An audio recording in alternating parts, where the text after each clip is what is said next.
Bismillahir Rahmanir Rahim. We continue today with our exposition on Surah Al-Fatiha, and the last video we started with verse 4 and we dealt there with the first half of it, which is Iyyaka na'budu. Today we are going to consider the latter half, which is Iyyaka nasta'in. Wa Iyyaka nasta'in means, and it is only you that we seek for help. This two words, Iyyaka nasta'in, is based on the Islamic belief that God is the ultimate and supreme controller of all things. كل شيء. As the Quran we mentioned before says, رب كل شيء. He is the Lord of every single thing. And that includes also our lives with its events and its destiny. Because as the Quran says, that God is فَعَالٌ لِمَا يُرِيد. He does whatever He wills. Whatever He wills takes place, and what He does not will does not take place. Because He is the only and ultimate controller of everything. And therefore, if we ask God for anything, if we wish for anything and we pray for it, we have that belief that God is the ultimate provider and the only one that can provide whatever we are asking for in our lives, whether it is provision or it is help or getting out of problem. He, in His hands, is everything. And based on that belief, we have to put our ultimate trust in Him alone. This ultimate trust is what the Quran calls tawakkul. That is putting your trust in God and believing that it is only Him that has the power of all events in our life, and hence it is Him that we in reality ask for help. Even if someone provides help for us in this world, we have the belief that the help still comes from God, because that person or such people were instruments which God used to provide what we are asking for. And therefore our ultimate trust and our ultimate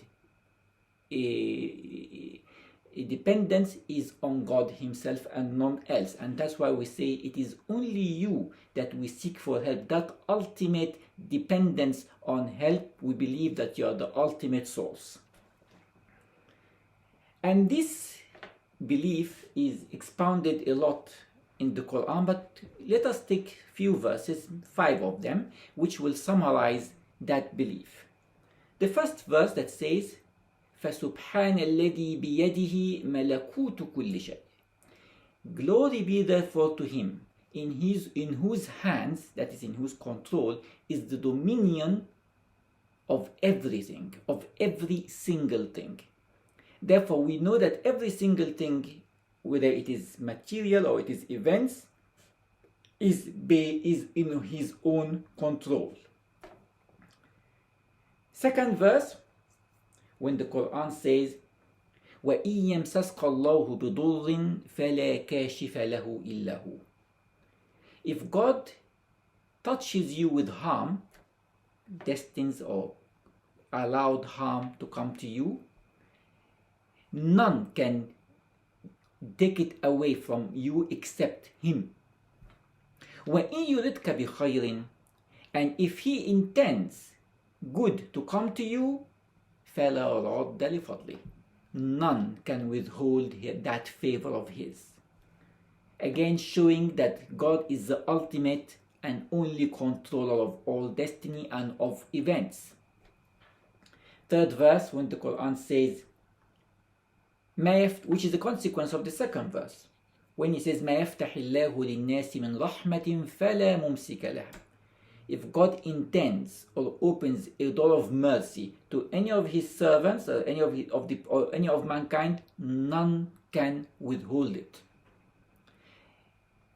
This is the ultimate tawheed in the actions of the Creator, the ultimate monotheism, the ultimate belief that God is the only controller of my life. And a fourth verse actually even goes further and says, on the tongue of one of the prophets, Hud alayhi salam, when God inspires him to tell his people, ما من دابة إلا هو آخذ بناصيتها. No animal or moving creature, which includes us, walking upon the earth, but God is controlling that creature by the forelock. That is as if he's the one driving it. That shows he's the ultimate control, the supreme control of the creator, over people, over events, over everything.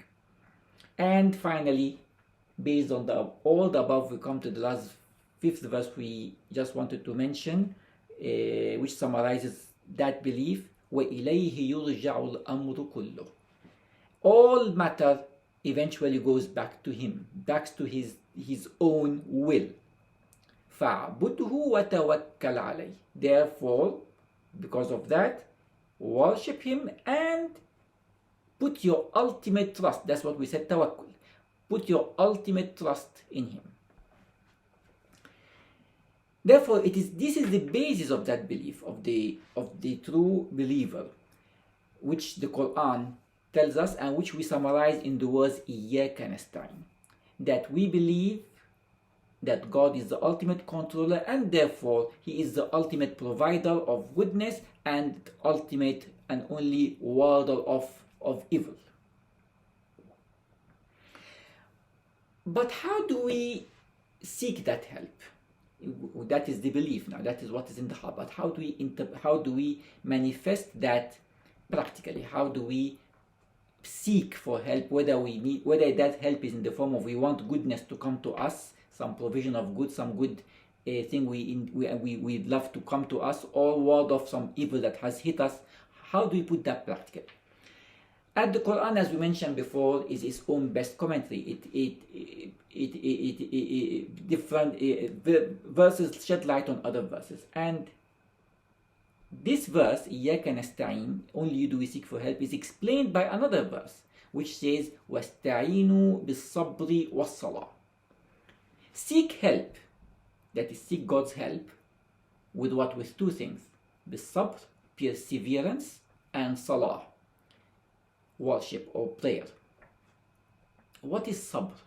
This will require a different video, but I will just like to summarize it. Sabr means, it's not just patience, it's not just waiting for something. It means perseverance, steadfastness, staying on your principle irrespective of events around it. And here, when the Quran talks about sabr, or perseverance, or remaining steadfast in your principles, he's talking about obeying God irrespective of the circumstances. And obedience to God means not only doing what he wants or what he commands, but also avoiding what he forbids. And therefore, it's not just doing the halal or doing what is allowed, but also avoiding the haram, which is what he forbids. And avoidance of the haram, avoidance of what he says no, you should not do, like stealing or lying or whatever, this is called taqwa. Taqwa, which is literally, some people translate it as fear of God, which is okay, but actually it means avoidance. Avoidance of God's anger, avoidance of what God has forbidden. That's the literal meaning of taqwa. Taqwa literally means avoidance. So taqullah means avoid that which God said don't do. Okay, and because of the fear you have for him, but it is also fearing of losing his love and his pleasure with us. And that's why perseverance is threefold. One is to persevere and being steadfast in avoiding what God has forbidden.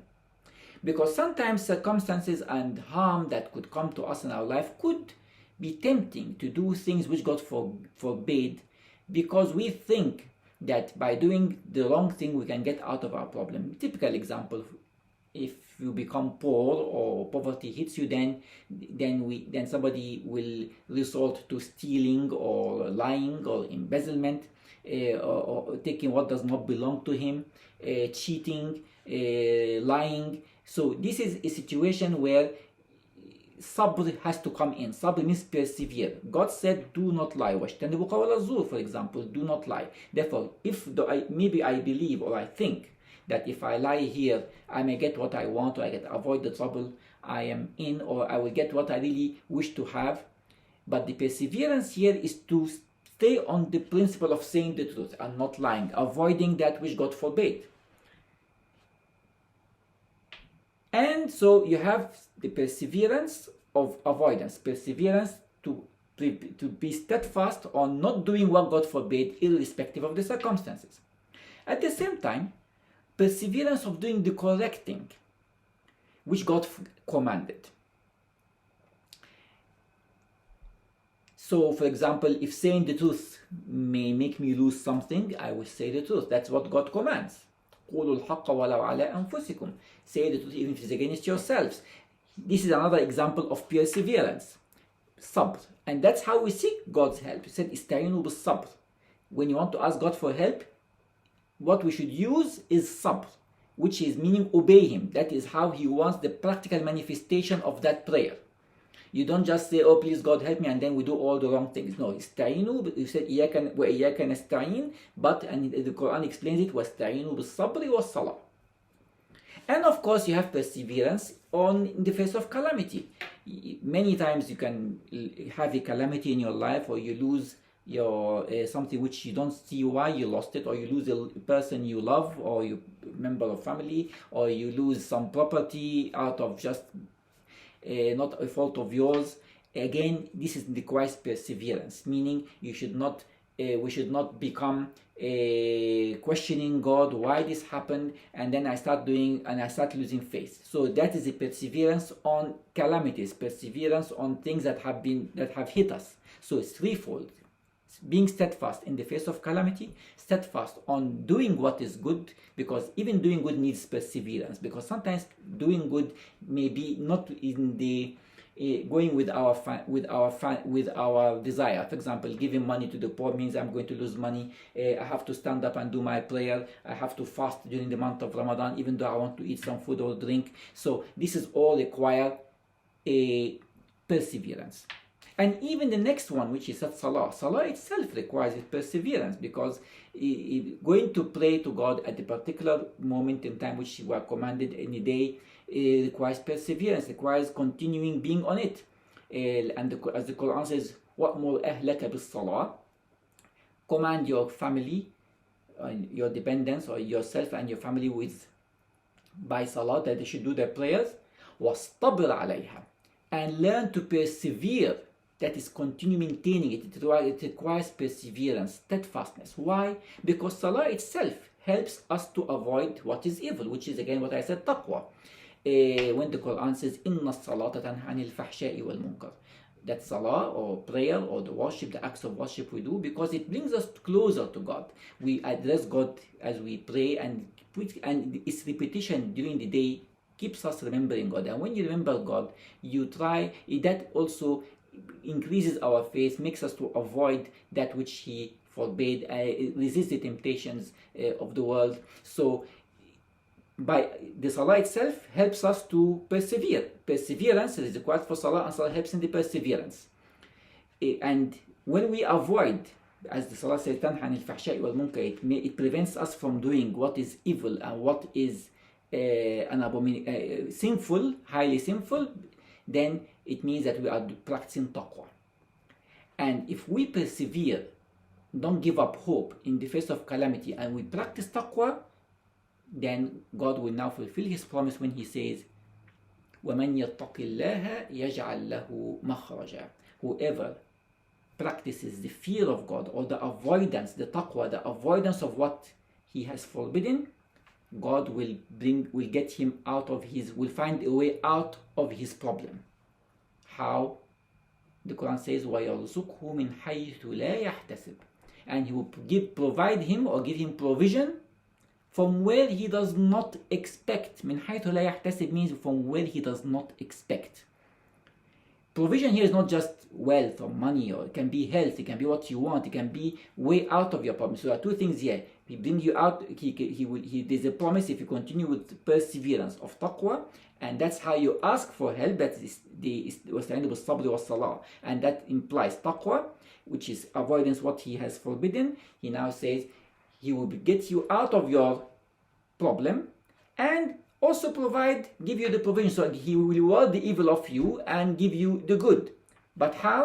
Not by, but how? You can sit down and analyze the situation, make charts and say, but if I do it this way, this will happen. If I don't do it this way, that will happen. And you look, there's no way out. I have to lie, I have to do wrong. Remember what he said. من حيث لا يحتسب, from where he does not expect. Therefore, it cannot be in that chart. The way out and the provision will not come from within your chart, because that chart you're thinking, and it's, of course we have to think and act logically, but we have to resist the temptation of doing evil simply because our limited minds do not know what is the unknown. We have to depend on God and say, إياك نستعين, only do we ask for help, and to persevere as much as we can possibly do to do what is right, avoid what is evil, and trust in Him with the ultimate trust of tawakkul, that is that He will bring us out of the problem and give us the provision of the good things, whatever we are asking for, from where we do not expect. And that's why the verse now ends by saying, that particular verse I was quoting, وَمَنْ يَتَوَكَّلْ عَلَى اللَّهِ فَهُوَ حَسْبُهُ. Whoever puts his ultimate trust in God, God is enough for him. Because if God decides something, He's the ultimate controller. Everything is just instruments in His hands. And that is what we mean by simply saying those two words in our prayer, وَإِيَّاكَ نَسْتَعِينُ.